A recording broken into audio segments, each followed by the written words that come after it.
ਵਾਹਿਗੁਰੂ ਜੀ ਕਾ ਖਾਲਸਾ ਵਾਹਿਗੁਰੂ ਜੀ ਕੀ ਫਤਿਹ। ਸ੍ਰੀ ਰਾਗ ਕੀ ਵਾਰ ਮਹਿਲਾ ਚੌਥਾ ਦੀ ਲੜੀਵਾਰ ਵਿਚਾਰ ਕਰਦਿਆਂ ਹੁਣ ਤੱਕ ਅਸੀਂ 15 ਪੌੜੀਆਂ ਅਤੇ ਉਹਨਾਂ ਦੇ ਨਾਲ ਦੇ ਸ਼ਲੋਕਾਂ ਦੀ ਵਿਚਾਰ ਕਰ ਚੁੱਕੇ ਹਾਂ। ਅੱਜ ਪੌੜੀ ਨੰਬਰ 16 ਅਤੇ ਉਸ ਦੇ ਨਾਲ ਜੁੜਵੇਂ ਦੋ ਸ਼ਲੋਕਾਂ ਦੀ ਵਿਚਾਰ ਕਰਨ ਦਾ ਯਤਨ ਕੀਤਾ ਜਾਏਗਾ ਜੀ। ਆਓ ਪਹਿਲਾਂ ਸ਼ਲੋਕ ਦਾ ਪਾਠ ਕਰ ਲੈਂਦੇ ਹਾਂ। ਸ਼ਲੋਕ ਮਹਿਲਾ ਤੀਜਾ। ਵੇਸ ਕਰੇ ਕੁਰੂਪ ਕੁਲੱਖਣੀ ਮਨ ਖੋਟੈ ਕੂੜਿਆਰ। ਪਿਰ ਕੈ ਭਾਣੈ ਨਾ ਚੱਲੈ ਹੁਕਮ ਕਰੇ ਗਾਵਾਰ। ਗੁਰ ਕੈ ਭਾਣੈ ਜੋ ਚੱਲੈ ਸਭ ਦੁੱਖ ਨਿਵਾਰਨ ਹਾਰ। ਲਿਖਿਆ ਮੇਟ ਨਾ ਸਕੀਐ ਜੋ ਧੁਰ ਲਿਖਿਆ ਕਰਤਾਰ। ਮਨ ਤਨ ਸੌਂਪੇ ਕੰਤ ਕੋ ਸ਼ਬਦੇ ਧਰੇ ਪਿਆਰ।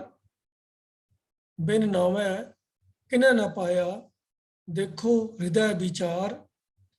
ਨਾਨਕ ਸਾ ਸੁਆਲਿਓ ਸੁਲੱਖਣੀ ਜੇ ਰਾਵੀ ਸਿਰਜਨਹਾਰ।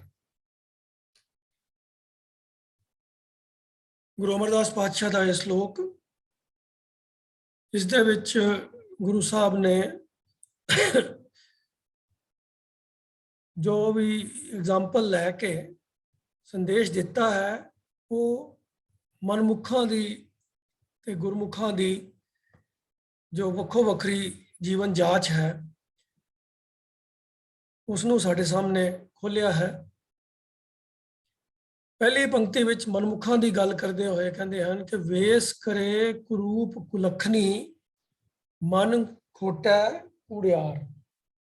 ਵੇਸ ਕਰੇ ਤੋਂ ਭਾਵ ਹੈ ਅਲੱਗ-ਅਲੱਗ ਤਰ੍ਹਾਂ ਦੇ ਸ਼ਿੰਗਾਰ ਕਰਨੇ, ਅਲੱਗ-ਅਲੱਗ ਤਰ੍ਹਾਂ ਦੇ ਕੱਪੜੇ ਪਹਿਨਣੇ। ਵੇਸ ਲਫ਼ਜ਼ ਦਾ ਆਪਣੇ ਆਪ ਵਿੱਚ ਮਤਲਬ ਤਾਂ ਪਹਿਰਾਵੇ ਦੇ ਨਾਲ ਹੀ ਹੁੰਦਾ ਹੈ। ਵੇਸ ਤੋਂ ਹੀ ਲਫ਼ਜ਼ ਅੱਗੇ ਪੰਜਾਬੀ ਦੇ ਵਿੱਚ ਭੇਖ ਵੀ ਬਣਿਆ ਹੈ। ਵੇਸ ਲਫ਼ਜ਼ ਵੈਸੇ ਓਰੀਜਨਲੀ ਸੰਸਕ੍ਰਿਤ ਤੋਂ ਆਇਆ। ਵੇਸ਼ ਭੂਸ਼ਾ ਆਮ ਤੁਸੀਂ ਹਿੰਦੀ 'ਚ ਸੁਣਿਆ ਵੀ ਹੋਏਗਾ। ਵੇਸ਼ ਭੂਸ਼ਾ, ਵੇਸ਼ ਭੂਸ਼ਾ ਦਾ ਮਤਲਬ ਇਹ ਹੈ ਵੇਸ਼ ਇਹ ਕੱਪੜੇ ਔਰ ਭੂਸ਼ਾ ਆਭੂਸ਼ਣ ਜਿਹੜੇ ਗਹਿਣੇ ਵਗੈਰਾ ਪਾਏ ਹੁੰਦੇ ਹਨ। ਤੋ ਵੇਸ ਦਾ ਸੰਬੰਧ ਜੋ ਹੈ ਉਹ ਸਰੀਰਕ ਪਹਿਰਾਵੇ ਦੇ ਨਾਲ ਹੈ। ਤੇ ਭਾਰਤੀ ਸਮਾਜ ਦੇ ਅੰਦਰ ਔਰ ਈਵਨ ਅੱਜ ਵੀ ਇਹ ਚੀਜ਼ ਪੁਰਾਣੇ ਸਮੇਂ ਤੋਂ ਚਲਦੀ ਆ ਰਹੀ ਹੈ। ਇਸਤਰੀਆਂ ਖਾਸ ਤੌਰ ਦੇ ਉੱਤੇ ਵੱਖ-ਵੱਖ ਤਰ੍ਹਾਂ ਦੇ ਸੋਹਣੇ ਸੋਹਣੇ ਪਹਿਰਾਵੇ ਪਾ ਕੇ ਤੇ ਆਪਣੇ ਪਤੀ ਨੂੰ ਜਾਂ ਸਮਾਜ ਦੇ ਵਿੱਚ ਜ਼ਿਆਦਾ ਬਣ ਠਣ ਕੇ ਲੋਕਾਂ ਨੂੰ ਪ੍ਰਭਾਵਿਤ ਕਰਨ ਦਾ ਯਤਨ ਕਰਦੀਆਂ ਹਨ।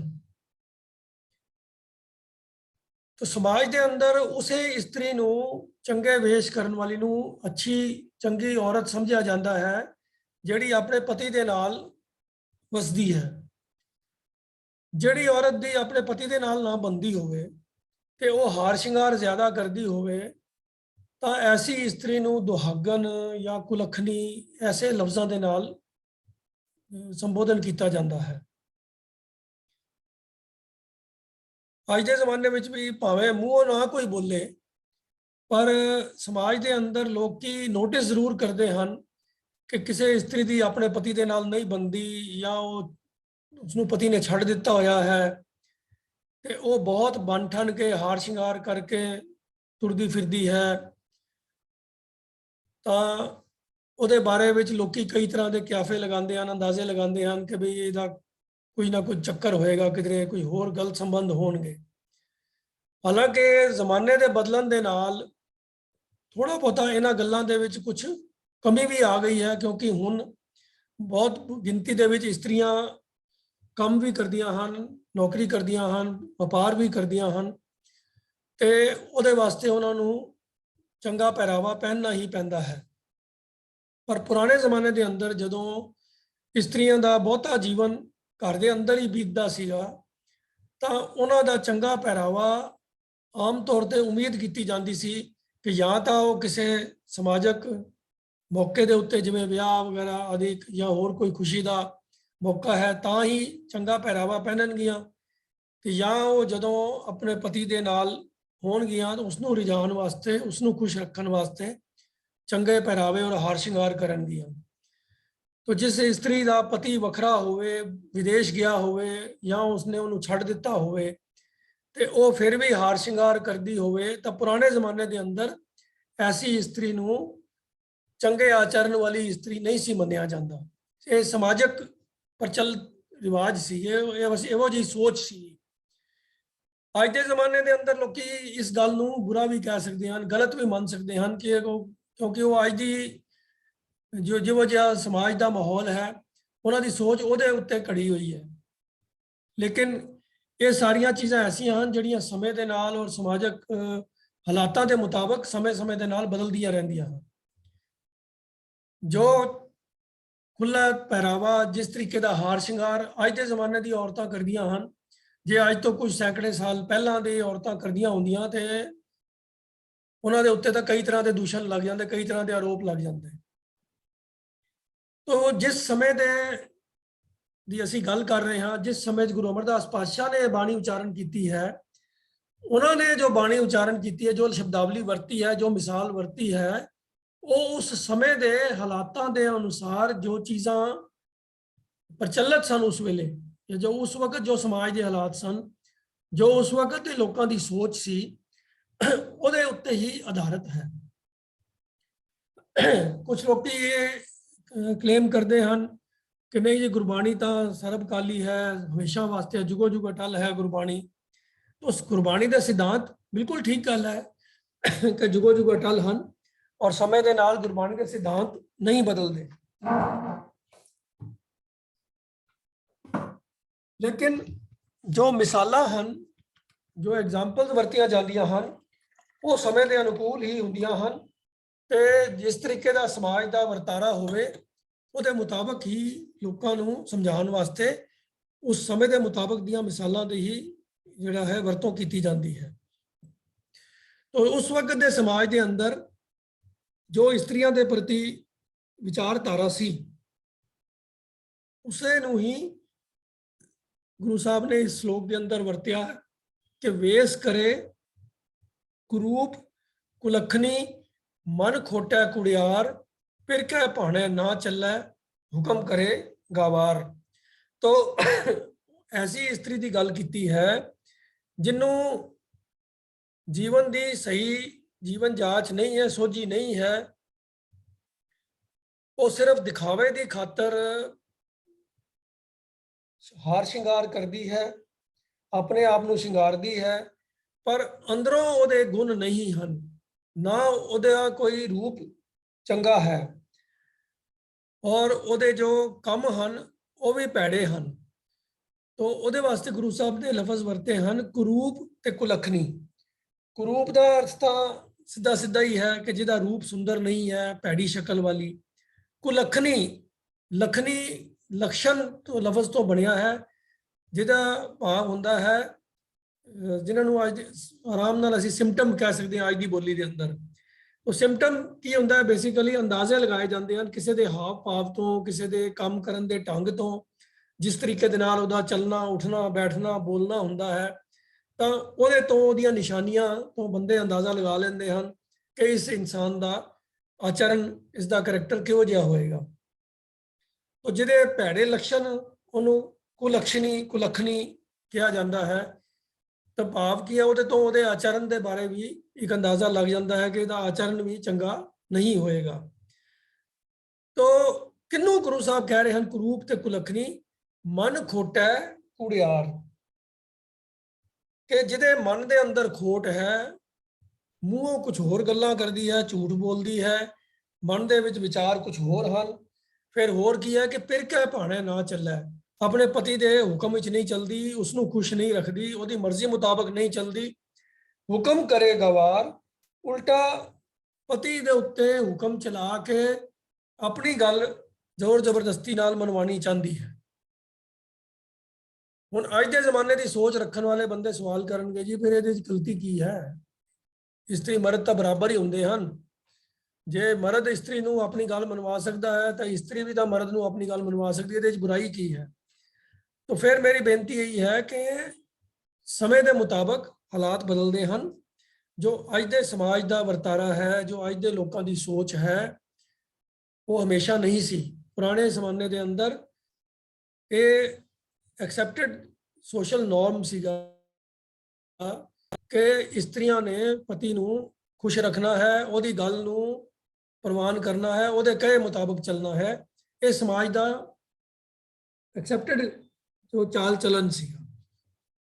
ਜਿਹੜੀ ਇਸਤਰੀ ਇਸ ਤਰ੍ਹਾਂ ਨਹੀਂ ਕਰਦੀ ਸੀ, ਆਪਣੀ ਮਨਮਰਜ਼ੀਆਂ ਕਰਦੀ ਸੀ ਜਾਂ ਪਤੀ ਦੇ ਹੁਕਮ ਤੋਂ ਬਾਹਰ ਰਹਿੰਦੀ ਸੀ ਜਾਂ ਉਹਦੇ ਤੋਂ ਵੱਖਰੀ ਹੋ ਕੇ ਰਹਿੰਦੀ ਸੀ ਜਾਂ ਉਹਨੂੰ ਜਿਹਨੂੰ ਪਤੀ ਛੱਡ ਦਿੰਦਾ ਸੀਗਾ, ਸਮਾਜ ਦੇ ਵਿੱਚ ਉਸ ਨੂੰ ਚੰਗੇ ਆਚਰਨ ਵਾਲੀ ਨਹੀਂ ਸੀ ਮੰਨਿਆ ਜਾਂਦਾ। ਐਸੀ ਔਰਤ ਨੂੰ ਗਿਰੇ ਹੋਏ ਆਚਰਨ ਵਾਲੀ, ਭੈੜੀ, ਕੁਲੱਖਣੀ ਐਸੇ ਲਫ਼ਜ਼ਾਂ ਦੇ ਨਾਲ ਬਿਆਨ ਕੀਤਾ ਜਾਂਦਾ ਸੀਗਾ। ਤੋ ਜੋ ਸਮਾਜ ਦੀ ਉਸ ਵੇਲੇ ਮਨੌਤ ਸੀਗੀ, ਉਸੇ ਦੀ ਹੀ ਵਿੱਚੋਂ ਹੀ ਮਿਸਾਲ ਗੁਰੂ ਸਾਹਿਬ ਨੇ ਲਈ ਹੈ। ਔਰ ਇਹ ਸਿਰਫ ਇੱਕ ਐਗਜ਼ਾਮਪਲ ਦੇ ਤੌਰ ਤੇ ਗੱਲ ਵਰਤੀ ਗਈ ਹੈ। ਜੋ ਸਿਧਾਂਤ ਦੀ ਗੱਲ ਹੈ ਉਹ ਮਗਰੋਂ ਆਏਗੀ। ਹਾਲੇ ਅਸੀਂ ਗੱਲ ਸਿਰਫ ਇੱਥੇ ਅਖਰੀ ਅਰਥਾਂ ਦੀ ਕਰ ਰਹੇ ਹਾਂ, ਜਿਹਦੇ ਵਿੱਚ ਇਹ ਗੱਲ ਕੀਤੀ ਗਈ ਹੈ ਕਿ ਭੈੜੀ ਸ਼ਕਲ ਵਾਲੀ, ਭੈੜੇ ਆਚਰਨ ਵਾਲੀ, ਮਨ ਦੇ ਵਿੱਚ ਖੋਟ ਰੱਖਣ ਵਾਲੀ, ਝੂਠ ਬੋਲਣ ਵਾਲੀ ਇਸਤਰੀ ਜਿਹੜੀ ਹਾਰ ਸ਼ਿੰਗਾਰ ਕਰਦੀ ਹੈ, ਪਤੀ ਦੇ ਹੁਕਮ ਵਿੱਚ ਨਹੀਂ ਚੱਲਦੀ ਤੇ ਉਹਦੇ ਉੱਤੇ ਆਪਣਾ ਜ਼ੋਰ ਹੁਕਮ ਚਲਾਉਣਾ ਚਾਹੁੰਦੀ ਹੈ, ਉਸ ਨੂੰ ਗੁਰੂ ਸਾਹਿਬ ਨੇ ਗਵਾਰ ਦੇ ਲਫ਼ਜ਼ਾਂ ਦੇ ਵਿੱਚ ਵਰਤਿਆ ਹੈ, ਜੋ ਕਿ ਉਸ ਵੇਲੇ ਦਾ ਐਕਸੈਪਟਡ ਨੋਰਮ ਸੀਗਾ ਕਿ ਜਿਹੜੀ ਇਹੋ ਜਿਹੇ ਕੰਮ ਕਰਦੀ ਹੈ ਉਹ ਇਸਤਰੀ ਕੋਈ ਸਿਆਣੀ ਨਹੀਂ ਹੈ, ਉਹਨੂੰ ਮੂਰਖ ਹੀ ਗਿਣਿਆ ਜਾਂਦਾ ਹੈ। ਤਾਂ ਗਵਾਰ ਦੇ ਅਰਥ ਮੂਰਖ ਦੇ ਤੌਰ ਦੇ ਉੱਤੇ ਲਏ ਜਾਂਦੇ ਹਨ। ਹੁਣ ਇਹ ਐਗਜ਼ਾਮਪਲ ਲਿੱਤੀ ਕਿਉਂ? ਗੁਰੂ ਸਾਹਿਬ ਇੱਥੇ ਕੋਈ ਇਸਤਰੀ ਪੁਰਸ਼ਾਂ ਦੇ ਆਪਸੀ ਸੰਬੰਧਾਂ ਦੀ ਗੱਲ ਨਹੀਂ ਕਰ ਰਹੇ ਹੈਗੇ। ਇਸ ਸ਼ਲੋਕ ਦਾ ਉਹ ਸਬਜੈਕਟ ਨਹੀਂ ਹੈ। ਸ਼ਲੋਕ ਦਾ ਸਬਜੈਕਟ ਤਾਂ ਹੈ ਜੀਵ ਆਤਮਾ ਤੇ ਪ੍ਰਭੂ ਪਰਮਾਤਮਾ ਦੇ ਮਿਲਾਪ ਦੀ ਗੱਲ। ਜੀਵ ਦਾ ਪ੍ਰਭੂ ਦੇ ਨਾਲ ਕੈਸਾ ਸੰਬੰਧ ਹੈ, ਗੱਲ ਉਹ ਹੋ ਰਹੀ ਹੈ। ਤੇ ਹੁਣ ਉਹ ਲੋਕ ਜਿਹੜੇ ਮਨਮੁਖ ਹਨ, ਮਨ ਦੇ ਮਗਰ ਚੱਲਦੇ ਹਨ, ਦੁਨਿਆਵੀ ਰਸਾਂ ਖਸਾਂ ਦੇ ਵਿੱਚ ਖੱਚਤ ਹਨ, ਮਾਇਆ ਦੇ ਸਵਾਦਾਂ ਦੇ ਵਿੱਚ ਪਏ ਹੋਏ ਹਨ, ਮਾਇਆ ਨੂੰ ਇਕੱਠੀ ਕਰਨ ਦੇ ਵਿੱਚ ਹੀ ਲੱਗੇ ਹੋਏ ਹਨ, ਪ੍ਰਭੂ ਦੇ ਨਾਲ ਪਿਆਰ ਨਹੀਂ ਪਾਉਂਦੇ, ਪ੍ਰਭੂ ਦੇ ਭਾਣੇ ਦੇ ਵਿੱਚ ਨਹੀਂ ਰਹਿੰਦੇ, ਉਹਦੇ ਹੁਕਮ ਦੇ ਅਨੁਸਾਰ ਜੀਵਨ ਨਹੀਂ ਚਲਾਉਂਦੇ। ਤੋ ਐਸੇ ਲੋਕਾਂ ਦੀ ਮਿਸਾਲ ਗੁਰੂ ਸਾਹਿਬ ਉਸ ਕੁਰੂਪ, ਕੁਲੱਖਣੀ, ਕੁੜਿਆਰ ਔਰਤ ਦੇ ਨਾਲ ਦੇ ਰਹੇ ਹਨ, ਜਿਹੜੀ ਆਪਣੇ ਪਤੀ ਨੂੰ ਖੁਸ਼ ਨਹੀਂ ਰੱਖਦੀ ਤੇ ਉਹਦੇ ਹੁਕਮ ਵਿੱਚ ਨਹੀਂ ਚੱਲਦੀ। ਤੋ ਗੱਲ ਇੱਥੇ ਸਮਾਜਿਕ ਨਿਯਮਾਂ ਦੀ ਨਹੀਂ ਹੋ ਰਹੀ, ਉਹ ਸਿਰਫ ਐਗਜ਼ਾਮਪਲ ਦੇ ਤੌਰ ਤੇ ਵਰਤੇ ਜਾ ਰਹੇ ਹਨ। ਤੋ ਮਨਮੁਖ ਇਨਸਾਨ ਜਿਹੜਾ ਆਪਣੇ ਮਨ ਦੇ ਮਗਰ ਤੁਰਦਾ ਹੈ, ਜਿਹੜਾ ਮਾਇਆ ਦੇ ਰਸਾਂ ਦੇ ਵਿੱਚ ਹੀ ਖੱਚਤ ਹੈ, ਐਸੇ ਇਨਸਾਨ ਦੀ ਮਿਸਾਲ ਗੁਰੂ ਸਾਹਿਬ ਨੇ ਐਸੀ ਔਰਤ ਦੇ ਨਾਲ ਦਿੱਤੀ ਹੈ ਜਿਹੜੀ ਆਪਣੇ ਪਤੀ ਨੂੰ ਖੁਸ਼ ਨਹੀਂ ਰੱਖ ਸਕਦੀ। ਉਸ ਜ਼ਮਾਨੇ ਦੇ ਅੰਦਰ ਐਸੀ ਔਰਤ ਨੂੰ ਸਮਾਜ ਦੇ ਅੰਦਰ ਮੂਰਖ ਕਰਕੇ ਮੰਨਿਆ ਜਾਂਦਾ ਸੀਗਾ, ਭੈੜੀ ਮੰਨਿਆ ਜਾਂਦਾ ਸੀਗਾ। ਤਾਂ ਗੁਰੂ ਸਾਹਿਬ ਦੀ ਨਜ਼ਰਾਂ ਦੇ ਵਿੱਚ ਉਹ ਮਨਮੁਖੀ ਇਨਸਾਨ ਜਿਹੜੇ ਪ੍ਰਭੂ ਦੇ ਨਾਲ ਪਿਆਰ ਨਾ ਕਰਕੇ, ਪ੍ਰਭੂ ਦੀ ਰਜ਼ਾ ਵਿੱਚ ਰਾਜ਼ੀ ਨਾ ਰਹਿ ਕੇ ਮਾਇਆ ਦੇ ਵਿੱਚ ਹੀ ਖੱਚਤ ਰਹਿੰਦੇ ਹਨ, ਉਹਨਾਂ ਨੂੰ ਗੁਰੂ ਸਾਹਿਬ ਐਸੀ ਔਰਤ ਦੇ ਨਾਲ ਤੁਲਨਾ ਦੇ ਰਹੇ ਹਨ ਤੇ ਮੂਰਖ ਦੇ ਹਿਸਾਬ ਨਾਲ ਉਹਨਾਂ ਨੂੰ ਬਿਆਨ ਕਰ ਰਹੇ ਹਨ। ਅਗਲੀਆਂ ਪੰਕਤੀਆਂ ਦੇ ਅੰਦਰ ਹੁਣ ਗੁਰੂ ਦੇ ਭਾਣੇ ਦੇ ਵਿੱਚ ਚੱਲਣ ਦੀ ਗੱਲ ਆ ਗਈ ਹੈ। ਗੁਰ ਕੈ ਭਾਣੇ ਜੋ ਚੱਲੈ ਸਭ ਦੁੱਖ ਨਿਵਾਰਨ ਹਾਰ। तो एक गल तो बड़ी स्पष्ट है कि ਜਿਹੜੀ भी इस्त्री ਦੀ ਪਤੀ ਦੇ ਨਾਲ ਬੰਦੀ ਨਹੀਂ ਹੈ, ਜਿਹਨੂੰ ਪਤੀ ਪਸੰਦ ਨਹੀਂ ਕਰਦਾ ਜਾਂ ਜਿਹਨੂੰ ਛੱਡ ਦਿੰਦਾ ਹੈ, ਜਿਹੜੀ ਉਹਦੇ ਮੁਤਾਬਕ ਨਹੀਂ ਚੱਲਦੀ, ਤਾਂ ਉਸ ਘਰ ਦੇ ਅੰਦਰ ਸੁਖ ਸ਼ਾਂਤੀ ਤਾਂ ਹੋ ਨਹੀਂ ਸਕਦੀ। ਇਹ ਤਾਂ ਪੱਕੀ ਗੱਲ ਹੀ ਹੈ। ਤਾਂ ਉਹਨਾਂ ਦੀ ਆਪਸ ਵਿੱਚ ਝਗੜਾ, ਕਲਾ ਕਲੇਸ਼ ਤਾਂ ਬਣਿਆ ਹੀ ਰਹੇਗਾ। ਤਾਂ ਇਹ ਪੱਕੀ ਗੱਲ ਹੈ ਕਿ ਐਸੀ ਇਸਤਰੀ ਫਿਰ ਦਾ ਜੀਵਨ ਜਿਹੜਾ ਹੈ ਉਹ ਜੀਵਨ ਵੀ ਦੁਖੀ ਹੋਏਗਾ। ਪਰ ਗੁਰੂ ਸਾਹਿਬ ਅਗਲੀ ਪੰਕਤੀ ਦੇ ਵਿੱਚ ਗੱਲ ਕਰ ਰਹੇ ਹਨ ਉਹਨਾਂ ਲੋਕਾਂ ਦੀ ਜਿਹੜੇ ਗੁਰ ਕੈ ਭਾਣੇ ਜੋ ਚੱਲੈ ਸਭ ਦੁੱਖ ਨਿਵਾਰਨ ਹਾਰ, ਕਿ ਜਿਹੜੇ ਗੁਰੂ ਦੇ ਭਾਣੇ ਦੇ ਵਿੱਚ ਚੱਲਦੇ ਹਨ, ਗੁਰੂ ਦੇ ਭਾਣੇ ਦੇ ਅੰਦਰ ਜੋ ਗੁਰੂ ਨੂੰ ਗੱਲ ਚੰਗੀ ਲੱਗਦੀ ਹੈ ਉਹਨੂੰ ਅਪਣਾ ਲੈਂਦੇ ਹਨ, ਉਸ ਮੁਤਾਬਕ ਜੀਵਨ ਆਪਣਾ ਬਤੀਤ ਕਰਦੇ ਹਨ, ਤਾਂ ਉਹਨਾਂ ਦੇ ਜੀਵਨ ਦੇ ਵਿੱਚੋਂ ਸਾਰੇ ਦੁੱਖ ਜਿਹੜੇ ਹਨ ਉਹ ਉਹਨਾਂ ਦਾ ਨਿਵਾਰਨ ਹੋ ਜਾਂਦਾ ਹੈ। ਭਾਵ ਦੁੱਖ ਨਾਸ਼ ਹੋ ਜਾਂਦੇ ਹਨ, ਦੁੱਖ ਖਤਮ ਹੋ ਜਾਂਦੇ ਹਨ। ਕਿਉਂ? ਕਿਉਂਕਿ ਗੁਰੂ ਦਾ ਹੁਕਮ ਹੈ ਪ੍ਰਭੂ ਦੇ ਨਾਲ ਪਿਆਰ ਕਰਨਾ। ਪ੍ਰਭੂ ਸਭ ਜੀਵਾਂ ਦੇ ਅੰਦਰ ਵਸਦਾ ਹੈ, ਸਭ ਘਟ ਘਟ ਵਿੱਚ ਵਸ ਰਿਹਾ ਹੈ, ਹਰ ਜੀਵ ਦੇ ਅੰਦਰ ਵਸ ਰਿਹਾ ਹੈ। ਸੋ ਉਸ ਪ੍ਰਭੂ ਦੀ ਜੋਤ ਨੂੰ ਸਾਰੀ ਇਨਸਾਨੀਅਤ, ਸਭ ਜੀਵਾਂ ਦੇ ਅੰਦਰ ਉਸ ਦੀ ਜੋਤ ਨੂੰ ਮਹਿਸੂਸ ਕਰਨਾ, ਤੇ ਸਭ ਦੇ ਨਾਲ ਹੀ ਪ੍ਰੇਮ ਪਿਆਰ ਦੇ ਨਾਲ, ਚੰਗੇ ਵਿਹਾਰ ਦੇ ਨਾਲ ਵਰਤਣਾ। ਜਿਹੜੇ ਪ੍ਰਭੂ ਦੇ ਨਾਲ ਪਿਆਰ ਕਰਨਗੇ ਉਹ ਪ੍ਰਭੂ ਦੇ ਬਣਾਏ ਹੋਏ ਜੀਵਾਂ ਦੇ ਨਾਲ ਵੀ ਪਿਆਰ ਕਰਨਗੇ।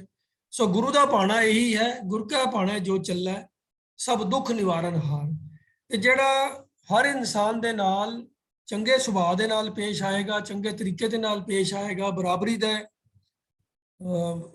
ਟ੍ਰੀਟਮੈਂਟ ਕਰੇਗਾ, ਜਿੱਦਾਂ ਸਭ ਦੇ ਅੰਦਰ ਜਿਹੜਾ ਰੱਬ ਨੂੰ ਮਹਿਸੂਸ ਕਰਦਾ ਹੈ, ਉਹਦੇ ਆਪਣੇ ਅੰਦਰ ਵੀ ਰੱਬ ਦੀ ਜੋਤ ਹੈ ਤੇ ਸਭ ਜੀਵਾਂ ਦੇ ਅੰਦਰ ਵੀ ਰੱਬ ਦੀ ਜੋਤ ਹੈ, ਤਾਂ ਕਿਸੇ ਨਾਲ ਧੱਕਾ ਜਾਂ ਜ਼ੁਲਮ ਨਹੀਂ ਕਰੇਗਾ, ਧੋਖਾ ਨਹੀਂ ਕਰੇਗਾ, ਤਾਂ ਫਿਰ ਉਹਦੀ ਸਭ ਦੇ ਨਾਲ ਬਣੀ ਰਹੇਗੀ। ਕਿਸੇ ਦੇ ਨਾਲ ਕੋਈ ਝਗੜਾ ਕਲੇਸ਼ ਕਲੇਸ਼ ਕੁਝ ਨਹੀਂ ਹੋਏਗਾ, ਤਾਂ ਫਿਰ ਜੀਵਨ 'ਚ ਦੁੱਖ ਨਹੀਂ ਆਉਣਗੇ। ਸੋ ਇਸ ਲਈ ਗੁਰੂ ਸਾਹਿਬ ਕਹਿੰਦੇ ਨੇ ਕਿ ਗੁਰ ਕਾ ਭਾਣਾ ਜੋ ਚੱਲੈ ਸਭ ਦੁੱਖ ਨਿਵਾਰਨ ਹਾਰ। ਜਿਹੜਾ ਗੁਰੂ ਦੇ ਭਾਣੇ ਅਨੁਸਾਰ ਚੱਲਦਾ ਹੈ, ਜਿਹੜਾ ਸਭ ਜਗ੍ਹਾ ਪ੍ਰਭੂ ਦੀ ਵਿਆਪਕ ਜੋਤ ਨੂੰ ਪਹਿਚਾਨਦਾ ਹੈ, ਮਹਿਸੂਸ ਕਰਦਾ ਹੈ, ਉਹਦੇ ਜੀਵਨ ਦੇ ਵਿੱਚੋਂ ਸਾਰੇ ਦੁੱਖ ਜਿਹੜੇ ਹਨ ਉਹ ਕੱਟੇ ਜਾਂਦੇ ਹਨ, ਸਭ ਦੁੱਖਾਂ ਦਾ ਨਾਸ਼ ਹੋ ਜਾਂਦਾ ਹੈ। ਪਰ ਹੁਣ ਕੌਣ ਗੁਰੂ ਦੇ ਭਾਣੇ ਵਿੱਚ ਚੱਲਦਾ ਹੈ ਤੇ ਕਿਹੜਾ ਮਨ ਦੇ ਮਗਰ ਚੱਲਦਾ ਹੈ? ਗੁਰੂ ਸਾਹਿਬ ਕਹਿੰਦੇ ਹਨ ਕਿ ਲਿਖਿਆ ਮੇਟ ਨਾ ਸਕੀਐ ਜੋ ਧੁਰ ਲਿਖਿਆ ਕਰਤਾਰ। ਇਹ ਵੀ ਪਰਮਾਤਮਾ ਦੀ ਆਪਣੀ ਹੀ ਐਸੀ ਇੱਕ ਅਚਰਜ ਖੇਡ ਹੈ ਕਿ ਜਿਹੋ ਜਿਹਾ ਕਿਸੇ ਦੇ ਜੀਵ ਦੇ ਉੱਪਰ ਪ੍ਰਭੂ ਦੇ ਜਿਸ ਦੇ ਮਸਤਕ ਤੇ ਜੋ ਲੇਖ ਲਿਖਿਆ ਹੈ, ਇਹ ਠੀਕ ਹੈ ਕਿ ਉਹ ਲੇਖ ਲਿਖੇ ਜਾਂਦੇ ਹਨ ਜੀਵ ਦੇ ਆਪਣੇ ਕਰਮਾਂ ਦੇ ਅਨੁਸਾਰ ਹੀ। ਜਿਹੋ ਜੇ ਕੋਈ ਕਰਮ ਕਰਦਾ ਹੈ ਉਹ ਜੇ ਉਹਦੇ ਸੰਸਕਾਰ ਬਣ ਜਾਂਦੇ ਹਨ, ਉਹਦੇ ਮੁਤਾਬਕ ਹੀ ਉਸਦੇ ਲੇਖ ਲਿਖੇ ਜਾਂਦੇ ਹਨ ਜੋ ਉਸਦੇ ਨਾਲ ਚੱਲਦੇ ਹਨ। ਤੋਂ ਇਸ ਕਰਕੇ ਜੀਵ ਦੇ ਆਪਣੇ ਕੀਤੇ ਹੋਏ ਪੁਰਾਣੇ ਕਰਮਾਂ ਦੇ ਆਧਾਰ ਦੇ ਉੱਤੇ ਹੀ ਉਸਦੇ ਸੰਸਕਾਰ ਲਿਖੇ ਜਾਂਦੇ ਹਨ। ਇਹ ਧੁਰੋਂ ਪਰਮਾਤਮਾ ਵੱਲੋਂ ਇਹ ਨਿਯਮ ਹੈ, ਅਟਲ ਨਿਯਮ ਹੈ। ਤੋਂ ਇਸ ਲਈ ਗੁਰੂ ਸਾਹਿਬ ਕਹਿੰਦੇ ਹਨ ਕਿ ਲਿਖਿਆ ਮੇਟ ਨਾ ਸਕੀਐ ਜੋ ਧੁਰ ਲਿਖਿਆ ਕਰਤਾਰ। ਪਰਮਾਤਮਾ ਦੇ ਕਰਤਾਰ ਦੇ ਉਹ ਸਿਰਜਣਹਾਰ ਦੇ ਅਟਲ ਨਿਯਮ ਦੇ ਅਨੁਸਾਰ ਜੀਵ ਦੇ ਆਪਣੇ ਕੀਤੇ ਹੋਏ ਕਰਮਾਂ ਦੇ ਸੰਸਕਾਰਾਂ ਦੇ ਮੁਤਾਬਕ ਹੀ ਜੋ ਉਹਦੇ ਮੱਥੇ ਤੇ ਲੇਖ ਲਿਖੇ ਗਏ ਹਨ, ਉਸੇ ਦੇ ਅਨੁਸਾਰ ਹੀ ਉਹ ਲੇਖਾ ਆਪਣੇ ਮੱਥੇ ਤੇ ਹਰ ਜੀਵ ਲਿਖਵਾ ਕੇ ਆਉਂਦਾ ਹੈ। ਤੋ ਉਹ ਲੇਖਾ ਕਿਉਂਕਿ ਉਹਦੇ ਆਪਣੇ ਕਰਮਾਂ ਦੇ ਆਧਾਰ ਦੇ ਉੱਤੇ ਹੈ ਔਰ ਪ੍ਰਭੂ ਦੇ ਅਟਲ ਨਿਯਮ ਦੇ ਅਨੁਸਾਰ ਹੈ, ਤਾਂ ਉਹ ਲਿਖਿਆ ਹੋਇਆ ਲੇਖਾ ਮਿਟ ਨਹੀਂ ਸਕਦਾ, ਕੋਈ ਉਸ ਨੂੰ ਮਿਟਾ ਨਹੀਂ ਸਕਦਾ। ਉਹਨੂੰ ਅੱਜ ਦੀ ਡੇਟ ਵਿੱਚ ਭਾਵੇਂ ਤੁਸੀਂ DNA ਕਹਿ ਲਵੋ ਜਾਂ ਜੀਨਸ ਕਹਿ ਲਵੋ ਜਾਂ ਪੁਰਾਣੇ ਸ਼ਬਦਾਵਲੀ ਦੇ ਵਿੱਚ ਉਹਨੂੰ ਪੂਰਬਲੇ ਕਰਮਾਂ ਦੇ ਸੰਸਕਾਰ ਕਹਿ ਲਵੋ, ਉਹ ਲਿਖਿਆ ਲੇਖ ਮਿਟਿਆ ਨਹੀਂ, ਮੇਟ ਨਹੀਂ ਸਕੀਦਾ। ਲਿਖਿਆ ਮੇਟ ਨਾ ਸਕੀਐ ਜੋ ਧੁਰ ਲਿਖਿਆ ਕਰਤਾਰ। ਧੁਰ ਤੋਂ ਅਕਾਲ ਪੁਰਖ ਦਾ ਇਹ ਅਟਲ ਨਿਯਮ ਹੈ ਕਿ ਇਨਸਾਨ ਦੇ ਆਪਣੇ ਕੀਤੇ ਹੋਏ ਕਰਮਾਂ ਦੇ ਸੰਸਕਾਰ ਜਿਹੜੇ ਹਨ ਉਹ ਉਸ ਦੇ ਨਾਲ ਚੱਲਦੇ ਹਨ, ਉਹਨਾਂ ਦਾ ਪ੍ਰਭਾਵ ਉਹਦੇ ਨਾਲ ਹੀ ਬਣਿਆ ਰਹਿੰਦਾ ਹੈ। ਸੋ ਇਸ ਕਰਕੇ ਜਿਹੜਾ ਜੀਵ ਮਨ ਦੇ ਮਗਰ ਚੱਲ ਰਿਹਾ ਹੈ, ਜਿਸ ਦੀ ਤੁਲਨਾ ਗੁਰੂ ਸਾਹਿਬ ਨੇ ਕੁਰੂਪ, ਕੁਲੱਖਣੀ ਔਰ ਗਵਾਰ ਨਾਲ ਕੀਤੀ ਹੈ, ਉਹ ਵੀ ਇਸੇ ਕਰਕੇ ਕੁਲੱਖਣੀ ਹੈ ਕਿਉਂਕਿ ਉਹਦੇ ਪਿਛਲੇ ਕੀਤੇ ਹੋਏ ਕਰਮਾਂ ਦੇ ਸੰਸਕਾਰ ਐਸੇ ਸਨ ਜਿਨੇ ਉਸ ਦਾ ਆਚਰਨ, ਜਿਸਦਾ ਜੀਵਨ ਦਾ ਢੰਗ ਐਸਾ ਬਣਾ ਦਿੱਤਾ ਕਿ ਪਿਰ ਕੈ ਭਾਣਾ ਨਾ ਚੱਲੇ, ਮਨ ਖੋਟਾ ਕੁੜਿਆਰ। ਤੇ ਜਿਹੜੇ ਗੁਰੂ ਦੇ ਭਾਣੇ ਚੱਲਦੇ ਹਨ, ਗੁਰੂ ਦੇ ਉਪਦੇਸ਼ ਦੇ ਅਨੁਸਾਰ ਜੀਵਨ ਚਲਾਉਂਦੇ ਹਨ ਅਤੇ ਆਪਣੇ ਜੀਵਨ ਚੋਂ ਸਾਰੇ ਦੁੱਖਾਂ ਦਾ ਨਾਸ਼ ਕਰ ਲੈਂਦੇ ਹਨ, ਉਹ ਵੀ ਇਸ ਕਰਕੇ ਚੱਲਦੇ ਹਨ ਕਿਉਂਕਿ ਉਹਨਾਂ ਦੇ ਪਿਛਲੇ ਕੀਤੇ ਸੰਸਕਾਰ, ਕਰਮਾਂ ਦੇ ਸੰਸਕਾਰ ਜਿਹੜੇ ਹਨ ਉਹ ਐਸੇ ਸਨ ਜਿਹਦੇ ਸਦਕਾ ਉਹ ਗੁਰੂ ਦੀ ਸ਼ਰਨ ਵਿੱਚ ਆਉਂਦੇ ਹਨ, ਗੁਰੂ ਦੇ ਉਪਦੇਸ਼ ਦੀ ਕਮਾਈ ਕਰਦੇ ਹਨ ਤੇ ਗੁਰੂ ਦੇ ਭਾਣੇ ਦੇ ਅਨੁਸਾਰ ਹੀ ਜੀਵਨ ਬਤੀਤ ਕਰਦੇ ਹਨ। ਤਾਂ ਇਸ ਲਈ ਉਹਨਾਂ ਦੇ ਜੀਵਨ ਦੇ ਵਿੱਚ ਕੋਈ ਦੁੱਖ ਨਹੀਂ ਬਚਦਾ। ਇਹ ਪ੍ਰਭੂ ਦਾ ਅਟਲ ਨਿਯਮ ਹੈ। ਜੋ ਮਨਮੁਖ ਹੈ, ਜੋ ਗੁਰਮੁਖ ਹੈ, ਉਹ ਸਭ ਇਸੇ ਕਰਕੇ ਹੀ ਇਸ ਤਰੀਕੇ ਦਾ ਜੀਵਨ ਜੀਉ ਰਹੇ ਹਨ ਕਿਉਂਕਿ ਜੋ ਉਹਨਾਂ ਦੇ ਪਿਛਲੇ ਕੀਤੇ ਸੰਸਕਾਰਾਂ ਦਾ ਜੋ ਲੇਖ ਉਹਨਾਂ ਦੇ ਨਾਲ ਧੁਰੋਂ ਲਿਖਿਆ ਆਇਆ ਹੈ, ਉਹਦੇ ਮੁਤਾਬਕ ਹੀ ਉਹਨਾਂ ਦੀ ਜੀਵਨ ਜਾਂਚ ਬਣ ਜਾਂਦੀ ਹੈ। ਹਾਂ, ਇਹ ਠੀਕ ਹੈ ਕਿ ਜਿਹੜੇ ਪਿਛਲੇ ਸੰਸਕਾਰਾਂ ਦਾ ਜੋ ਅਸਰ ਹੈ ਉਹ ਵੀ ਤਬਦੀਲ ਹੋ ਸਕਦਾ ਹੈ ਜੇ ਕੋਈ ਜੀਵ ਪ੍ਰਭੂ ਦੇ ਨਾਮ ਦੇ ਨਾਲ ਜੁੜ ਜਾਂਦਾ ਹੈ। ਗੁਰਬਾਣੀ 'ਚ ਇਹ ਗੱਲ ਵੀ ਬਾਰ-ਬਾਰ ਦ੍ਰਿੜ ਕਰਵਾਈ ਗਈ ਹੈ ਕਿ ਪਿਛਲੇ ਕੀਤੇ ਸੰਸਕਾਰਾਂ ਦਾ ਫਲ, ਅਸਰ ਮਿਟਿਆ ਜਾ ਸਕਦਾ ਹੈ ਕੇਵਲ ਤੇ ਕੇਵਲ ਪ੍ਰਭੂ ਦੇ ਨਾਮ ਦੇ ਨਾਲ ਜੁੜਨ ਦਾ ਸਦਕਾ। ਉਸੇ ਦੇ ਲਈ ਅਗਲੀ ਪੰਕਤੀ ਗੁਰੂ ਸਾਹਿਬ ਕਹਿੰਦੇ ਹਨ ਕਿ ਮਨ ਤਨ ਸੌਂਪੇ ਕੰਤ ਕੋ ਸ਼ਬਦੇ ਧਰੇ ਪਿਆਰ। ਜਿਹੜਾ ਗੁਰੂ ਦੇ ਭਾਣੇ ਵਿੱਚ ਚੱਲਦਾ ਹੈ ਉਹਦੇ ਜੀਵਨ ਦੇ ਇਹ ਜਾਂਚ ਬਣ ਜਾਂਦੀ ਹੈ ਕਿ ਉਹ ਆਪਣਾ ਮਨ ਅਤੇ ਤਨ ਸਭ ਉਸ ਪ੍ਰਭੂ ਪਰਮਾਤਮਾ ਨੂੰ ਸੌਂਪ ਦਿੰਦਾ ਹੈ, ਉਹਦੀ ਰਜ਼ਾ ਦੇ ਵਿੱਚ ਰਾਜ਼ੀ ਰਹਿੰਦਾ ਹੈ, ਉਹਦੇ ਅੱਗੇ ਸੀਸ ਨਿਵਾ ਦਿੰਦਾ ਹੈ ਅਤੇ ਗੁਰੂ ਦੇ ਸ਼ਬਦ ਨਾਲ ਪਿਆਰ ਕਰਦਾ ਹੈ। ਮਨ ਤਨ ਸੌਂਪੇ ਕੰਤ ਕੋ, ਸ਼ਬਦੇ ਧਰੇ ਪਿਆਰ। ਤੋ ਗੁਰੂ ਸਾਹਿਬ ਨੇ ਇੱਕ ਚੰਗੇ ਲੱਛਣਾਂ ਵਾਲੀ ਸੁਲੱਖਣੀ ਜਿਹੜੀ ਇਸਤਰੀ ਹੈ ਉਹਦੇ ਅਲੰਕਾਰ ਦੀ ਵਰਤੋਂ ਕਰਦਿਆਂ ਹੋਇਆਂ ਉਸ ਤਰ੍ਹਾਂ ਦੀ ਮਿਸਾਲ ਨੂੰ ਵਰਤ ਕੇ ਗੁਰਮੁਖ ਦੇ ਜੀਵਨ ਦੀ ਗੱਲ ਕੀਤੀ ਹੈ ਇਸ ਪੰਕਤੀ ਦੇ ਅੰਦਰ ਕਿ ਮਨ ਤਨ ਸੌਂਪੇ ਕੰਤ ਕੋ। ਕੰਤ ਦਾ ਆਖਰੀ ਅਰਥ ਹੁੰਦਾ ਹੈ ਪਤੀ। ਤੋ ਮਿਸਾਲ ਜਿਹੜੀ ਹੈ ਉਹ ਹੁਣ ਸੁਲੱਖਣੀ ਚੰਗੇ ਲਖਣਾ ਵਾਲੀ ਚੰਗੀ ਗੁਰਮੁਖ ਜੀਵ ਇਸਤਰੀ ਦੀ ਗੱਲ ਹੋ ਰਹੀ ਹੈ ਤੇ ਕੰਤ ਲਫ਼ਜ਼ ਜਿਹੜਾ ਹੈ ਉਹ ਅਲੰਕਾਰਕ ਰੂਪ ਦੇ ਵਿੱਚ ਪਤੀ ਦੇ ਅਰਥਾਂ ਵਾਲਾ ਪ੍ਰਮਾਤਮਾ ਪਤੀ ਵਾਸਤੇ ਵਰਤਿਆ ਗਿਆ ਹੈ। ਮਨ ਤਨ ਸੌਂਪੇ ਕੰਤ ਕੋ, ਸ਼ਬਦੇ ਧਰੇ ਪਿਆਰ। ਤੇ ਸ਼ਬਦ ਦੇ ਨਾਲ ਭਾਵ ਗੁਰੂ ਦੇ ਉਪਦੇਸ਼ ਦੇ ਨਾਲ, ਗੁਰੂ ਦੇ ਹੁਕਮ ਦੇ ਨਾਲ ਪਿਆਰ ਕਰੇ। ਤੇ ਗੁਰੂ ਦੇ ਹੁਕਮ ਨਾਲ ਪਿਆਰ ਕਰਨ ਦਾ ਭਾਵ ਕੀ ਹੈ? ਗੁਰੂ ਦੇ ਹੁਕਮ ਨੂੰ ਮੰਨਣਾ, ਉਹਦੇ ਅਨੁਸਾਰ ਜੀਵਨ ਚਲਾਉਣਾ, ਤਾਂ ਹੀ ਪਿਆਰ ਹੈ। ਤਾਂ ਹੀ ਉਸ ਸ਼ਬਦ ਦੇ ਨਾਲ ਪਿਆਰ ਮੰਨਿਆ ਜਾ ਸਕਦਾ ਹੈ ਜੇ ਉਹ ਸ਼ਬਦ ਨੂੰ ਸਮਝ ਕੇ ਉਹਦੀ ਵਿਚਾਰ ਕਰਕੇ ਉਹਦੇ ਅਨੁਸਾਰ ਉਹਨੂੰ ਜੀਵਨ ਦੇ ਵਿੱਚ ਅਪਲਾਈ ਵੀ ਕੀਤਾ ਜਾਵੇ, ਜੀਵਨ ਉਹਦੇ ਅਨੁਸਾਰ ਢਾਲ ਲਿਆ ਜਾਵੇ। तो मन तन सौंपे कंत को, शब्दे धरे प्यार। अगली पंक्ति फिर निर्णय दे रहे हैं कि बिन नामे किने ना पाया, देखो हृदय विचार।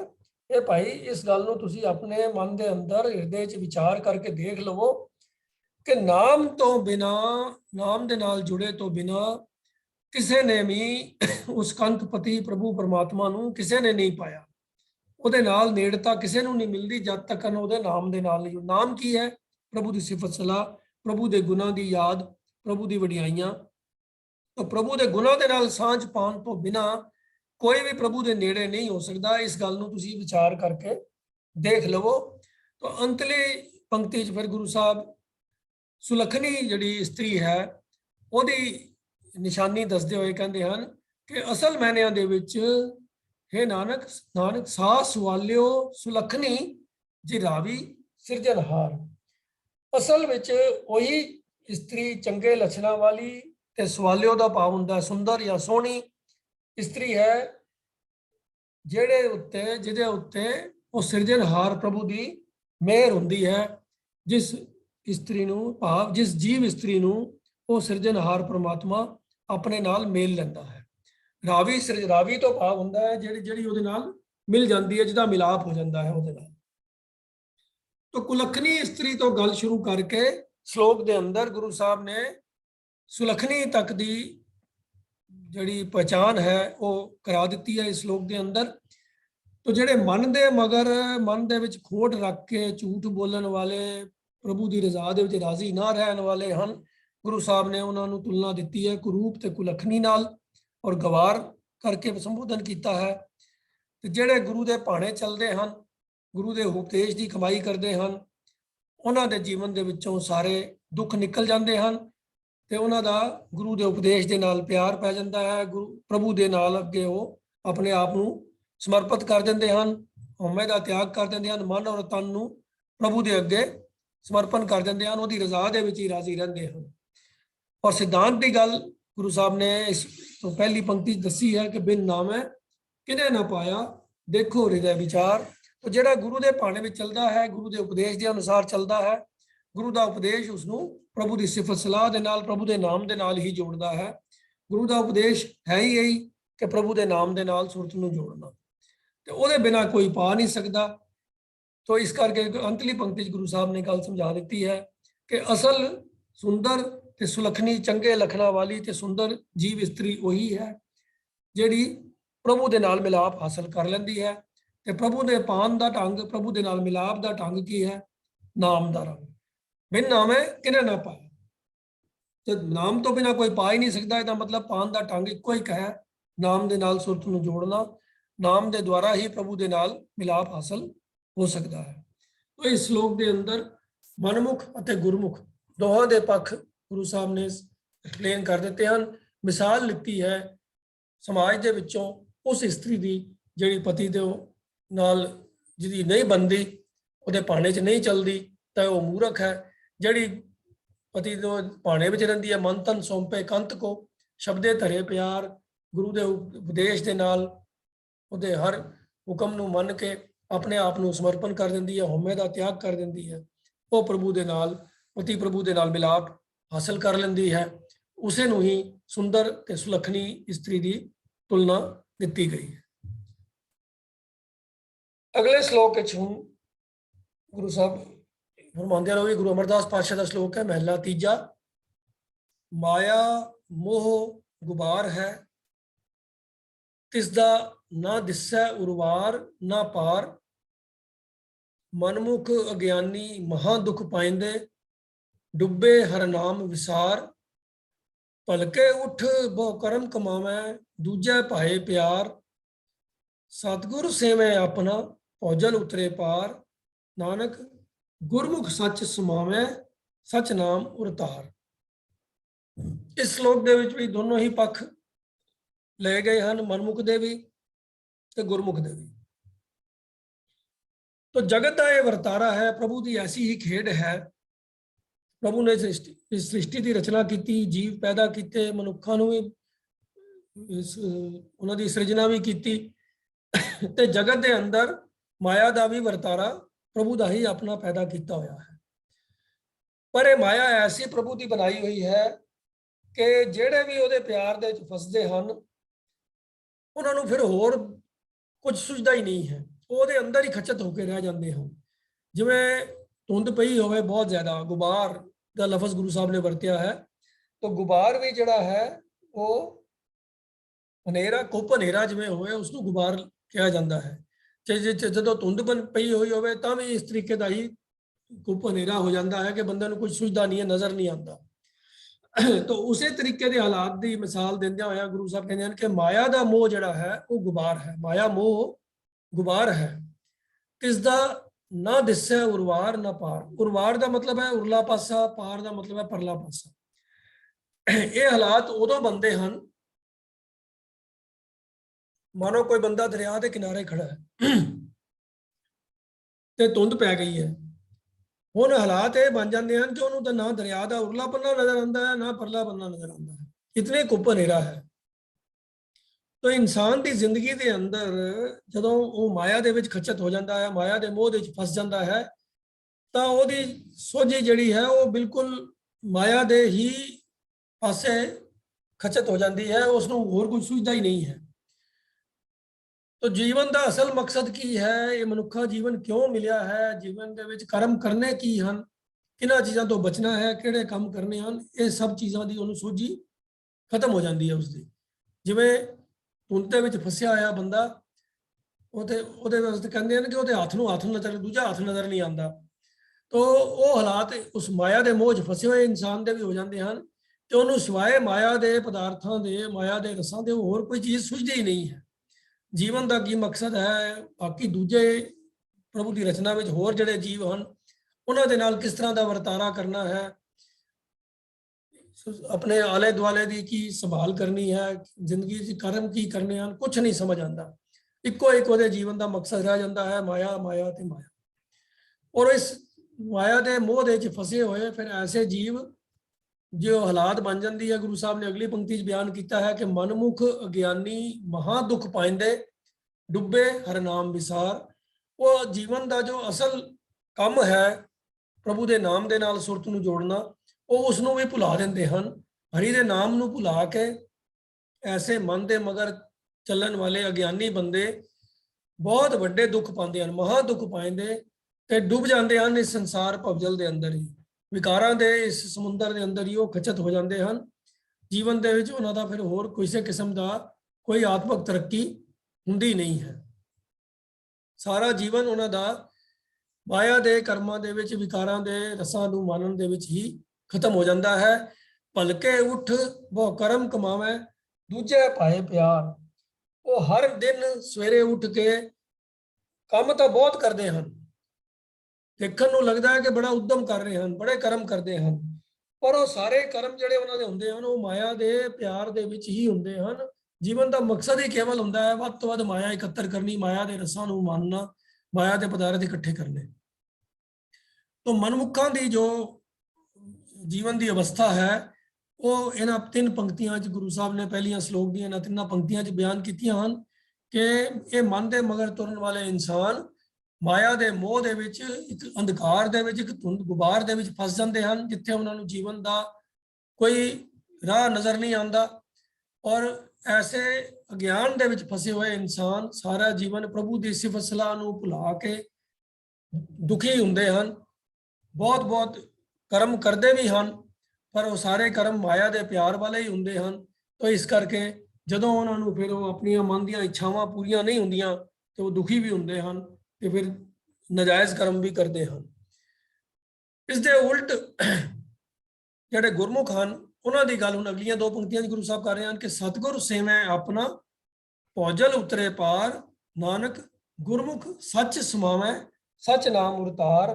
ਜਿਹੜੇ ਜੀਵ ਆਪਣੇ ਸਤਿਗੁਰੂ ਦੀ ਦੱਸੀ ਹੋਈ ਸੇਵਾ ਕਰਦੇ ਹਨ, ਉਹਦੇ ਹੁਕਮ ਦੇ ਅਨੁਸਾਰ ਚੱਲਦੇ ਹਨ, ਉਹ ਇਸ ਮਾਇਆ ਦੇ ਭਵਜਲ ਤੋਂ ਸਾਗਰ ਤੋਂ ਪਾਰ ਉਤਰ ਜਾਂਦੇ ਹਨ। ਉਹਨਾਂ ਦੇ ਵਾਸਤੇ ਫਿਰ ਕੋਈ ਗੁਬਾਰ ਨਹੀਂ ਹੁੰਦਾ, ਕੋਈ ਅੰਧੇਰਾ ਨਹੀਂ ਹੁੰਦਾ, ਕੋਈ ਉਹਨਾਂ ਨੂੰ ਕਨਫਿਊਜ਼ਨ ਨਹੀਂ ਹੁੰਦਾ, ਨਾ ਹੀ ਉਹ ਮਾਇਆ ਦੇ ਪਿਆਰ ਦੇ ਵਿੱਚ ਖਚਤ ਰਹਿੰਦੇ ਹਨ। ਉਹ ਗੁਰੂ ਦੇ ਦੱਸੇ ਹੁਕਮ ਦੇ ਅਨੁਸਾਰ ਹੀ ਜੀਵਨ ਚਲਾਉਂਦੇ ਹਨ। ਆਪਣੀ ਸਿਆਣਪ ਮਨ ਦੀਆਂ ਚਤੁਰਾਈਆਂ ਨਹੀਂ ਵਰਤਦੇ, ਕੇਵਲ ਤੇ ਕੇਵਲ ਗੁਰੂ ਦਾ ਹੁਕਮ ਮੰਨਦੇ ਹਨ ਤੇ ਉਹ ਸੰਸਾਰ ਸਾਗਰ ਤੋਂ, ਇਸ ਵਿਕਾਰਾਂ ਦੇ ਭਵਜਲ ਤੋਂ ਪਾਰ ਹੋ ਜਾਂਦੇ ਹਨ। ਸੋ ਅੰਤਲੀ ਪੰਕਤੀ ਗੁਰੂ ਸਾਹਿਬ ਕਹਿੰਦੇ ਹਨ ਕਿ ਨਾਨਕ ਗੁਰਮੁਖ ਸੱਚ ਸਮਾਵੈ ਸੱਚ ਨਾਮ ਉਰਤਾਰ। ਗੁਰੂ ਦੇ ਸਨਮੁਖ ਰਹਿਣ ਵਾਲੇ ਜਿਹੜੇ ਗੁਰਮੁਖ ਹਨ, ਗੁਰੂ ਦੇ ਸਨਮੁਖ ਰਹਿਣ ਵਾਲੇ, ਉਹ ਸੱਚੇ ਨਾਮ ਨੂੰ ਹਮੇਸ਼ਾ ਆਪਣੇ ਹਿਰਦੇ ਵਿੱਚ ਧਾਰ ਕੇ ਉਸ ਸੱਚ ਦੇ ਵਿੱਚ ਸਦਾ ਅਥਿਰ ਪ੍ਰਭੂ ਦੇ ਵਿੱਚ ਹੀ ਸਮਾ ਜਾਂਦੇ ਹਨ, ਉਹਦੇ ਨਾਲ ਹੀ ਲੀਨ ਹੋ ਜਾਂਦੇ ਹਨ, ਇਕਮਿਕ ਹੋ ਜਾਂਦੇ ਹਨ।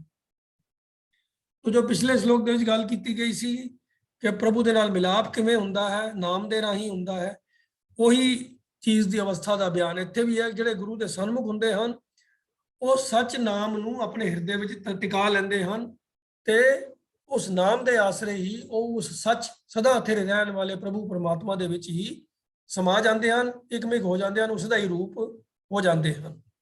ਤੋਂ ਉਹਨਾਂ ਦਾ ਪ੍ਰਭੂ ਦੇ ਨਾਲ ਐਸਾ ਮਿਲਾਪ ਹੋ ਜਾਂਦਾ ਹੈ ਕਿ ਕੋਈ ਉਹਦੇ ਚੋਂ ਭਿੰਨ ਭੇਦ ਹੀ ਨਹੀਂ ਕਰ ਸਕਦਾ ਕਿ ਪ੍ਰਭੂ ਦੇ ਵਿੱਚ ਔਰ ਉਹਨਾਂ ਦੇ ਵਿੱਚ ਕੋਈ ਭੇਦ ਹੈ। ਹਰ ਜਨ ਦੋਏ ਏਕ ਹੈ, ਬਿਬ ਵਿਚਾਰ ਕਿਛ ਨਾ ਹੈ।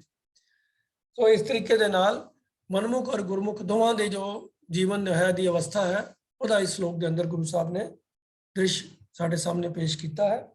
ਹੁਣ ਪੌੜੀ ਦੇ ਅੰਦਰ ਗੁਰੂ ਰਾਮਦਾਸ ਪਾਤਸ਼ਾਹ ਦੀ ਉਚਾਰਨ ਕੀਤੀ ਜੋ ਪੌੜੀ ਹੈ, ਹਰ ਜਲ ਥਲ ਮਈਲ ਭਰਪੂਰ ਦੂਜਾ ਨਾਹੇ ਕੋਏ, ਹਰ ਆਪ ਬਹਿ ਕਰੇ ਨਿਆਓ ਕੁੜਿਆਰ ਸਭ ਮਾਰ ਕਢੋਏ, ਸਚਿਆਰਾਂ ਦੇ ਵਡਿਆਈ ਹਰ ਧਰਮ ਨਿਆਓ ਕੀ ਹੋਏ, ਸਭ ਹਰ ਕੀ ਕਰੋ ਉਸਤਤ ਜਿਨ ਗਰੀਬ ਅਨਾਥ ਰਾਖ ਲਿयोए, जयकार कियो धर्मिया का पापी को दंड दियोए।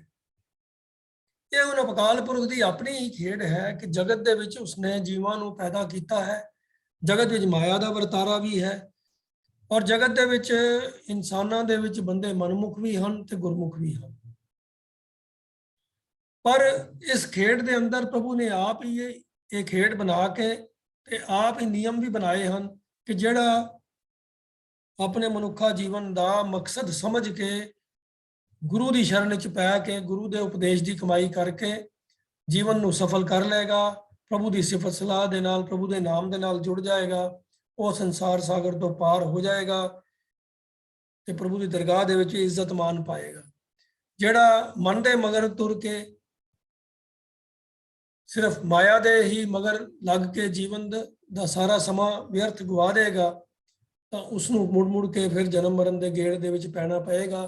ਪ੍ਰਭੂ ਦੀ ਦਰਗਾਹ ਤੋਂ ਐਸੇ ਜੀਵ ਨੂੰ ਧੱਕੇ ਪੈਂਦੇ ਹਨ, ਇੱਜ਼ਤ ਮਾਨ ਨਹੀਂ ਮਿਲਦਾ। ਤਾਂ ਇਸ ਨਿਆਂ ਦੇ ਵਰਤਾਰੇ ਦੀ ਗੱਲ ਗੁਰੂ ਸਾਹਿਬ ਨੇ ਇਸ ਪੌੜੀ ਵਿੱਚ ਕੀਤੀ ਹੈ ਕਿ ਹਰ ਜਲ ਥਲ ਮਈਲ ਭਰਪੂਰ ਦੂਜਾ ਨਾਹੀ ਕੋਏ।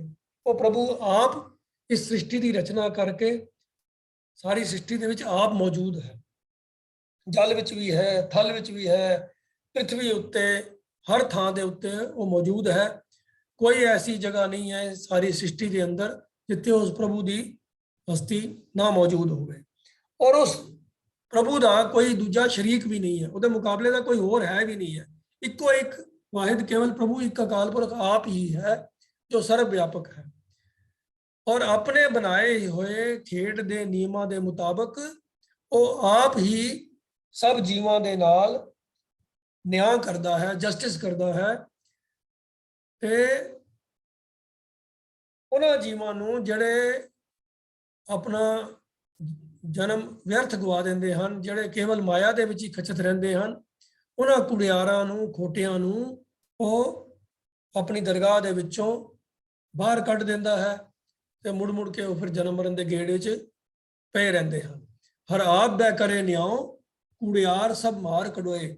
ਪ੍ਰਭੂ ਦੀ ਦਰਗਾਹ ਦੇ ਵਿੱਚ ਉਹਨਾਂ ਕੁੜਿਆਰਾਂ ਨੂੰ, ਉਹਨਾਂ ਮਾਇਆ ਦੇ ਮਗਰ, ਮਾਇਆ ਦੇ ਨਾਲ ਪਿਆਰ ਕਰਨ ਵਾਲਿਆਂ ਨੂੰ ਕੋਈ ਥਾਂ ਨਹੀਂ ਮਿਲਦੀ ਤੇ ਉੱਥੋਂ ਪ੍ਰਭੂ ਦੀ ਦਰਗਾਹ ਦੇ ਵਿੱਚੋਂ ਕੱਢ ਦਿੱਤੇ ਜਾਂਦੇ ਹਨ ਤੇ ਜਨਮ ਮਰਨ ਦੇ ਗੇੜ ਦੇ ਵਿੱਚ ਫਿਰ ਉਹ ਉਹਨਾਂ ਨੂੰ ਦੁਬਾਰਾ ਅਪਰਚੁਨਿਟੀ ਮਿਲਦੀ ਹੈ।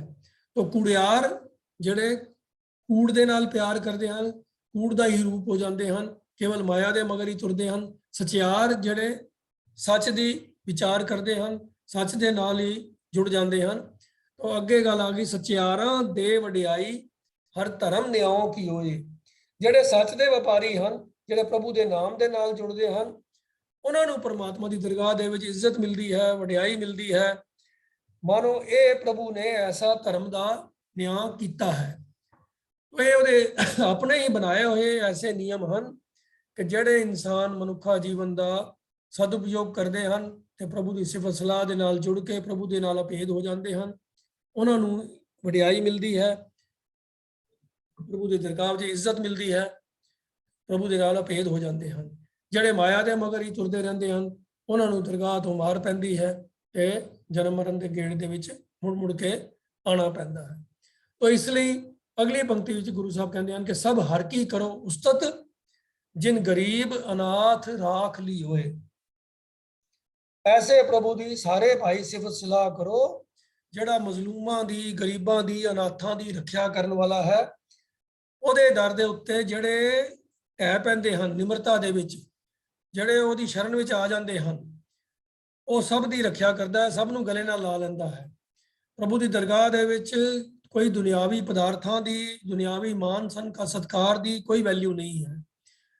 ਉੱਥੇ ਕਿਸੇ ਉੱਚੇ ਖਾਨਦਾਨ ਦੀ, ਕਿਸੇ ਵੱਧ ਧਨ ਪਦਾਰਥ ਦੀ, ਕਿਸੇ ਚੀਜ਼ ਦੀ ਕੋਈ ਵੈਲਿਊ ਨਹੀਂ ਹੈ। ਹਾਂ, ਸਗੋਂ ਜਿਹੜਾ ਮਨ ਦੇ ਅੰਦਰ ਨਿਮਰਤਾ ਲੈ ਕੇ ਆਪਣੇ ਆਪ ਨੂੰ ਪ੍ਰਭੂ ਦੇ ਅੱਗੇ ਸਮਰਪਿਤ ਕਰ ਦਿੰਦਾ ਹੈ, ਉਹਨਾਂ ਨੂੰ ਪ੍ਰਭੂ ਆਪ ਆਪਣੇ ਗਲ ਨਾਲ ਲਾ ਲੈਂਦਾ ਹੈ। ਜੋ ਸ਼ਰਨ ਆਵੇ ਤਿਸ ਕੰਠ ਲਾਵੇ, ਇਹ ਬਿਰਧ ਸੁਆਮੀ ਸੰਦਾ। ਪ੍ਰਭੂ ਦਾ, ਸੁਆਮੀ ਦਾ, ਮਾਲਕ ਦਾ ਤੇ ਇਹ ਬਿਰਧ ਹੀ ਹੈ, ਉਹਦਾ ਸੁਭਾਅ ਹੀ ਹੈ ਕਿ ਉਹ ਸ਼ਰਨ ਵਿੱਚ ਆਇਆਂ ਨੂੰ ਆਪਣੇ ਗਲ ਨਾਲ ਲਾ ਕੇ ਆਪਣੇ ਨਾਲ ਮੇਲ ਲੈਂਦਾ ਹੈ। ਤੋ ਇਹ ਗਰੀਬ ਅਨਾਥ ਉਹ ਹਨ ਜਿਹੜੇ ਨਿਮਰਤਾ ਦੇ ਵਿੱਚ ਹਨ, ਜਿਹੜੇ ਕਿਸੇ ਹੋਰ ਦੀ ਮਲਕੀਅਤ, ਕਿਸੇ ਹੋਰ ਦੀ ਉਸਤਤ ਨਹੀਂ ਕਰਦੇ, ਕੇਵਲ ਤੇ ਕੇਵਲ ਪ੍ਰਭੂ ਦੀ ਸ਼ਰਨ ਵਿੱਚ ਹੀ ਪੈਂਦੇ ਹਨ। ਤੋ ਇਸ ਕਰਕੇ ਗੁਰੂ ਸਾਹਿਬ ਵੀ ਪ੍ਰੇਰਨਾ ਕਰਦੇ ਹਨ, ਸਭ ਹਰ ਕੀ ਕਰੋ ਉਸਤਤ, ਜਿਨ ਗਰੀਬ ਅਨਾਥ ਰਾਖ ਲਈ ਹੋਏ। ਅੰਤਲੀ ਪੰਕਤੀ ਚ ਕਹਿੰਦੇ ਹਨ ਕਿ ਜੈਕਾਰ ਕੀਓ ਧਰਮੀਆਂ ਕਾ, ਪਾਪੀ ਕੋ ਦੰਡ ਦਿਓਏ। ਉਹ ਪ੍ਰਭੂ ਦਾ ਜੋ ਨਿਆਂ ਹੈ ਉਹ ਬਿਲਕੁਲ ਐਸਾ ਪਰਫੈਕਟ ਹੈ ਜਿਹਦੇ ਵਿੱਚ ਕੋਈ ਕੰਪਰੋਮਾਈਜ਼ ਨਹੀਂ ਹੈ, ਕੋਈ ਸਿਫਾਰਿਸ਼ ਨਹੀਂ ਹੈ, ਕੋਈ ਕਿਸੇ ਦਾ ਨਾਲ ਧੱਕਾ ਨਹੀਂ ਹੈ, ਜ਼ੁਲਮ ਨਹੀਂ ਹੈ। ਉੱਥੇ ਤਾਂ ਧਰਮੀਆਂ ਦਾ ਜੈਕਾਰ ਹੁੰਦਾ ਹੈ, ਉਹਨਾਂ ਦੀ ਵਡਿਆਈ ਹੁੰਦੀ ਹੈ, ਉਹਨਾਂ ਨੂੰ ਇੱਜ਼ਤ ਮਿਲਦੀ ਹੈ ਤੇ ਪਾਪੀਆਂ ਨੂੰ ਦੰਡ ਮਿਲਦਾ ਹੈ। ਇਹ ਪ੍ਰਭੂ ਦਾ ਅਟਲ ਨਿਯਮ ਹੈ। ਦੁਨਿਆਵੀ ਕਚਹਿਰੀਆਂ ਦੇ ਅੰਦਰ ਕੋਈ ਕੰਪਰੋਮਾਈਜ਼ ਸ਼ਾਇਦ ਹੋ ਜਾਂਦਾ ਹੋਵੇ, ਕੋਈ ਸਿਫਾਰਿਸ਼ ਚੱਲ ਜਾਂਦੀ ਹੋਵੇ, ਕੋਈ ਅਨਿਆਂ ਵਾਲੀ ਗੱਲ ਵੀ ਹੋ ਜਾਂਦੀ ਹੋਵੇ, ਪਰ ਪ੍ਰਭੂ ਦੀ ਦਰਗਾਹ ਦੇ ਵਿੱਚ ਜੋ ਸੱਚਾ ਨਿਆਂ ਹੈ, ਉੱਥੇ ਤਾਂ ਕਿਸੇ ਦੇ ਨਾਲ ਕੋਈ ਵਿਤਕਰਾ, ਕਿਸੇ ਦੇ ਨਾਲ ਕੋਈ ਲਿਹਾਜ਼ ਮੁਲਾਜ਼ਾ ਜਾਂ ਕਿਸੇ ਨਾਲ ਕੋਈ ਧੱਕਾ ਨਹੀਂ ਹੁੰਦਾ। ਜੈਕਾਰ ਕੀਓ ਧਰਮੀਆਂ ਕਾ, ਪਾਪੀ ਕੋ ਦੰਡ ਦਿਓਏ। ਤੋ ਜੋ ਧਰਮ ਦੇ ਰਾਹ ਤੇ ਤੁਰ ਕੇ ਜੀਵਨ ਨੂੰ ਸਫਲ ਕਰਦੇ ਹਨ, ਉਹਨਾਂ ਦੀ ਜੈ ਜੈਕਾਰ ਹੁੰਦੀ ਹੈ, ਇੱਜ਼ਤ ਮਿਲਦੀ ਹੈ। ਸਚਿਆਰਾਂ ਦੇ ਵਡਿਆਈ ਹਰ ਧਰਮ ਨਿਆਓ ਕੀ ਹੋਏ, ਤੇ ਪਾਪੀ ਕੋ ਦੰਡ ਦਿਓਏ। ਹਰ ਆਪ ਬੈ ਕਰੇ ਨਿਆਓ, ਕੂੜਿਆਰ ਸਭ ਮਾਰ ਕਢੋਏ। ਜਿਹੜੇ ਕੂੜਿਆਰ ਹਨ, ਮਾਇਆ ਦੇ ਵਿੱਚ ਖਚਤ ਰਹੇ ਹਨ, ਉਹਨਾਂ ਨੂੰ ਦਰਗਾਹ ਦੇ ਵਿੱਚੋਂ ਮਾਰ ਕੇ ਬਾਹਰ ਕੱਢ ਦਿੱਤਾ ਜਾਂਦਾ ਹੈ। ਉਹਨਾਂ ਪਾਪੀਆਂ ਨੂੰ ਦੰਡ ਮਿਲਦਾ ਹੈ। ਜਿਹੜੇ ਪ੍ਰਭੂ ਦੀ ਸਿਫਤ ਸਲਾਹ ਦੇ ਨਾਲ ਜੁੜੇ ਰਹਿੰਦੇ ਹਨ, ਉਹਨਾਂ ਦੇ ਦਰਗਾਹ ਦੇ ਵਿੱਚ ਇੱਜ਼ਤ ਸਤਿਕਾਰ ਮਿਲਦਾ ਹੈ। ਤੋ ਦੋਨਾਂ ਸ਼ਲੋਕਾਂ ਦੇ ਵਿੱਚ ਵੀ ਔਰ ਪੌੜੀ ਦੇ ਵਿੱਚ ਵੀ ਮਨ ਦੇ ਮਗਰ ਤੁਰਨ ਵਾਲਿਆਂ ਦੀ ਜੋ ਹਾਲਾਤ ਹੁੰਦੇ ਹਨ, ਜੋ ਅਵਸਥਾ ਬਣਦੀ ਹੈ, ਤੇ ਜੋ ਗੁਰਮੁਖ ਹਨ, ਜੋ ਗੁਰੂ ਦੇ ਸਨਮੁਖ ਹੋ ਕੇ ਗੁਰੂ ਦੇ ਉਪਦੇਸ਼ ਦੀ ਕਮਾਈ ਕਰਕੇ ਪ੍ਰਭੂ ਦੇ ਨਾਮ ਦੇ ਨਾਲ ਜੁੜ ਜਾਂਦੇ ਹਨ, ਉਹਨਾਂ ਦੀ ਕੀ ਅਵਸਥਾ ਹੁੰਦੀ ਹੈ, ਇਹ ਦੋਨੋਂ ਹੀ ਪੱਖ ਗੁਰੂ ਸਾਹਿਬ ਨੇ ਬਿਆਨ ਕੀਤੇ ਹਨ, ਜਿੱਥੋਂ ਪ੍ਰੇਰਨਾ ਲੈ ਕੇ ਜੋ ਗੁਰੂ ਸਾਹਿਬ ਨੇ ਸਾਡੇ ਵਾਸਤੇ ਵੀ ਆਖਿਆ ਹੈ ਕਿ ਸਭ ਹਰ ਕੀ ਕਰੋ ਉਸਤਤ, ਉਸ ਦੀ ਵਡਿਆਈ ਦੇ ਨਾਲ ਜੁੜੋ, ਉਸ ਦੇ ਨਾਮ ਦੇ ਨਾਲ ਜੁੜੋ, ਤਾਂ ਫਿਰ ਇਹ ਪ੍ਰਭੂ ਦਾ ਬਿਰਧ ਹੈ ਕਿ ਉਹ ਗਰੀਬਾਂ ਅਨਾਥਾਂ ਨੂੰ ਆਪ ਰੱਖ ਲੈਂਦਾ ਹੈ, ਉਹਨਾਂ ਨੂੰ ਆਪਣੇ ਨਾਲ ਮੇਲ ਲੈਂਦਾ ਹੈ। ਧਰਮੀਆਂ ਦਾ ਜੈਕਾਰ ਤੇ ਪਾਪੀਆਂ ਨੂੰ ਡੰਡ ਦੇਣ ਵਾਲਾ ਉਹ ਪ੍ਰਭੂ ਨਿਆਂ ਹੀ ਨਿਆਂ ਕਰਦਾ ਹੈ। तो इतने वचन प्रवान करने जी, होया भुल्लां दी खिमा। वाहिगुरू जी का खालसा, वाहिगुरू जी की